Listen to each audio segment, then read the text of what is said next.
Hi guys, আমরা আজকে শ্রাদ্ধ বাড়িতে যাচ্ছি। জানো তো, কদিন আগে আমি মারা গেলে লোকে আমার শ্রাদ্ধ খেত। জানো না, এখন আমি আমার মামার শ্রাদ্ধ খেতে যাচ্ছি।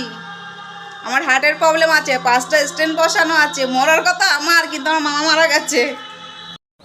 আমাদের বাড়ি হুগলি পালপাড়ায়। দেখো এখানে দুর্গা ঠাকুর, কালী ঠাকুর, সরস্বতী ঠাকুর, বজরংবলীর মূর্তি দেখো তৈরি হয়েছে। এখানে 12 মাস কোনো না কোনো ঠাকুর তৈরি হতেই থাকে।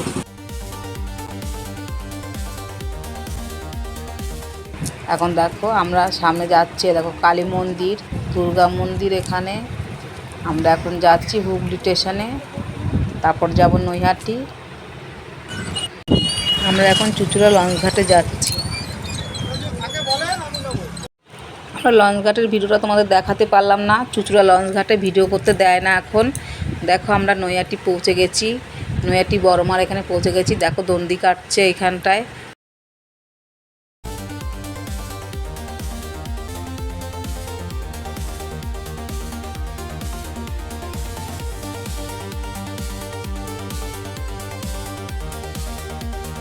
বড়মার মন্দিরটা কত সুন্দর। তোমরা কখনো বড়মার মন্দিরে এসছো? যারা যারা এসছো কমেন্ট করবে। আমরা এখন নৈহাটি থেকে ট্রেনে উঠে গেছি। আমরা এখন কলকাতায় যাব, কলকাতায় শ্রাদ্ধ বাড়ি, ওখানে যাচ্ছি এখন।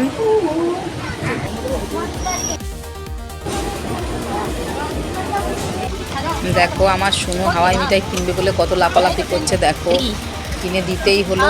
ওই দেখো কি করছে তোমরা দেখো, খুব দুষ্টু বাচ্চা একটা। দেখো ট্রেন দিয়ে নাপ দিকে আমাদের কত যুদ্ধ। সামনে একটা সাজা জিনিসওয়ালা চলে এসছে, নামতেই পারছিলাম না। ট্রেনটা ছাড়বে ছাড়বে বলছে, তখন আমরা লাফ দিয়েছি, নামতেই পারতাম না, এত ভিড়। সাজা জিনিসের দোকান সামনে। দেখো লাস্টে নেবেই গেলাম যুদ্ধ করতে করতে। লাস্ট পর্যন্ত দেখো যুদ্ধ করতে করতে আমরা দমদম পৌঁছেই গেলাম। দেখো দমদম নেবে আমরা রিক্সায় উঠলাম। দাদুটা রিক্সাটা টানতেই পারছিল না, ওনার কত কষ্ট হচ্ছিল। শেষ পর্যন্ত আমরা শ্রাদ্ধ বাড়ি পৌঁছেই গেলাম। দেখালে